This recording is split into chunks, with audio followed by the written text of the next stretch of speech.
नमस्कार दोस्तों, आपका स्वागत है हमारे चैनल पर, जहां हम श्रीमद् भगवद गीता के विभिन्न अध्यायों पर चर्चा करते हैं। आज हम बात करेंगे भगवद गीता के 5वें अध्याय की, जिसे कर्म संन्यास योग के नाम से जाना जाता है। इस अध्याय में भगवान श्री कृष्ण ने अर्जुन को कर्म और कर्म संन्यास के बीच के भेद को समझाया है। तो आइए जानते हैं इस अध्याय की गहराई। अर्जुन बोले, हे श्री कृष्ण, आपने कर्म संन्यास की प्रशंसा की है और कर्मयोग करने की भी सलाह दी है। कृपया मुझे विश्वासपूर्वक बताइए कि इन दोनों में से कौन अधिक लाभदायी है। भगवान ने कहा, कर्म संन्यास और कर्म योग दोनों ही रास्ते परम उद्देश्य की ओर ले जाते हैं, लेकिन कर्म संन्यास से कर्म योग अत्यंत प्रिय है। जो कर्मयोगी न तो किसी वस्तु की लालच करते हैं और न ही किसी से नफरत करते हैं, उन्हें सदैव त्यागी ही समझना चाहिए। वे सभी भेदभाव से मुक्त होकर भौतिक शक्ति के बंधनों से आसानी से मुक्त हो जाते हैं। केवल अज्ञानी ही कर्म संन्यास और कर्म योग को अलग अलग बताते हैं। जो लोग सच में विद्वान हैं, वे कहते हैं कि इनमें से किसी भी एक रास्ते पर खुद को लागू करके हम दोनों के निष्कर्ष प्राप्त कर सकते हैं। जो परिधान कर्म संन्यास से प्राप्त होता है, वही भक्ति पूर्वक कार्य करने से भी प्राप्त होता है। अतः जो लोग कर्म संन्यास और कर्म योग को एक ही समझते हैं, वे सचमुच में वस्तुओं को उनके वास्तविक रूप में देखते हैं। हे शक्तिशाली भुजाओं वाले अर्जुन, भक्ति पूर्वक कर्म किए बिना पूर्ण त्याग प्राप्त करना कठिन है, परंतु जो कर्मयोग में कुशल है, वह जल्दी ही परमपद को प्राप्त कर लेता है। जो कर्मयोगी शुद्ध बुद्धि वाले हैं तथा जो मन और इंद्रियों को वश में रखते हैं, वे सभी जीवों में सभी आत्माओं की आत्मा को देखते हैं। वे सभी प्रकार के कर्म करते हुए भी कभी भटकते नहीं हैं।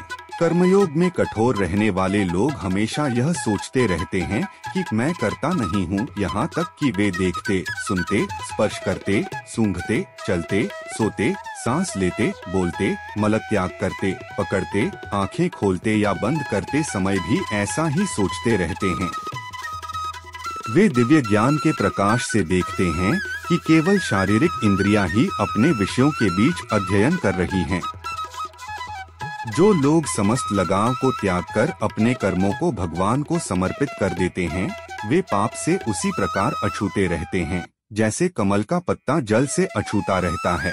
योगी जन लगाव का त्याग करके केवल आत्मशुद्धि के उद्देश्य से ही शरीर, इंद्रिय, मन और बुद्धि से कर्म करते हैं।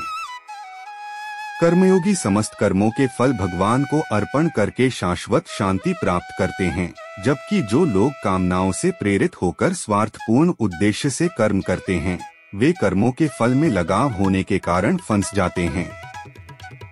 जो देहधारी प्राणी आत्मसंयमी और उदासीनता हैं, वे 9 द्वारों वाले नगर में सुखपूर्वक निवास करते हैं और इस विचार से मुक्त रहते हैं कि वे किसी भी चीज के कर्ता या कारण हैं। न तो कर्तापन का भाव और न ही कर्मों की प्रकृति भगवान से आती है, न ही वे कर्मों के फलों का निर्माण करते हैं। यह सब भौतिक प्रकृति के गुणों द्वारा किया जाता है। सर्वव्यापी ईश्वर किसी के पाप पुण्य में भाग नहीं लेता। जीवात्माएं मोहग्रस्त हैं, क्योंकि उनका आंतरिक ज्ञान अज्ञान से ढका हुआ है। परंतु जिन लोगों का अज्ञान दिव्य ज्ञान द्वारा नष्ट हो जाता है, उनके लिए परम सत्ता प्रकट हो जाती है। जिस प्रकार सूर्य उदय होने पर सब कुछ प्रकाशित कर देता है। जिनकी बुद्धि भगवान में स्थिर है, जो भगवान में पूर्णतया लीन हैं, तथा भगवान पर ही उनका परम लक्ष्य मानकर दृढ़ विश्वास रखते हैं, ऐसे लोग शीघ्र ही उस स्थिति को प्राप्त कर लेते हैं जहां से वापस लौटना संभव नहीं होता, क्योंकि ज्ञान के प्रकाश से उनके पाप नष्ट हो जाते हैं।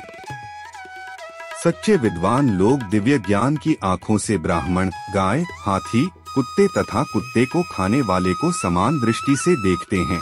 जिनके मन समदृष्टि में स्थित हैं, वे इसी जीवन में जन्म मरण के चक्र से विजय प्राप्त कर लेते हैं। उनमें ईश्वर के दोष रहित गुण विद्यमान होते हैं और वे परम सत्य में स्थित होते हैं। वे ईश्वर में स्थित होकर दिव्य ज्ञान की दृढ़ समझ रखते हुए तथा मोह से अप्रभावित होकर न तो किसी सुखद वस्तु को पाकर प्रसन्न होते हैं और न ही किसी अप्रिय वस्तु को पाकर शोक करते हैं। जो लोग बाह्य इंद्रिय सुखों में आसक्त नहीं होते, वे स्वयं में दिव्य आनंद का अनुभव करते हैं। योग के माध्यम से ईश्वर से एकाकार होकर वे अनंत सुख का अनुभव करते हैं। इंद्रिय विषयों के संसर्ग से उत्पन्न होने वाले सुख सांसारिक मन वाले लोगों को भले ही सुखदायी प्रतीत होते हों, किंतु वास्तव में वे दुख के कारण हैं। हे कुंती पुत्र, ऐसे सुखों का आदि और अंत होता है, अतः बुद्धिमान लोग उनमें आनंद नहीं लेते।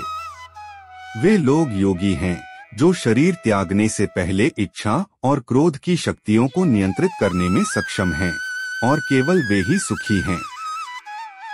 जो लोग अपने भीतर प्रसन्न हैं, अपने भीतर ईश्वर के आनंद का आनंद ले रहे हैं तथा आंतरिक प्रकाश से प्रकाशित हैं, ऐसे योगी भगवान के साथ एक हो जाते हैं और भौतिक संसार से मुक्त हो जाते हैं। वे पवित्र पुरुष जिनके पाप धुल गए हैं, जिनके संशय नष्ट हो गए हैं, जिनके मन अनुशासित हैं तथा जो सभी प्राणियों के कल्याण के लिए समर्पित हैं, वे ईश्वर को प्राप्त करते हैं और भवसागर से मुक्त हो जाते हैं।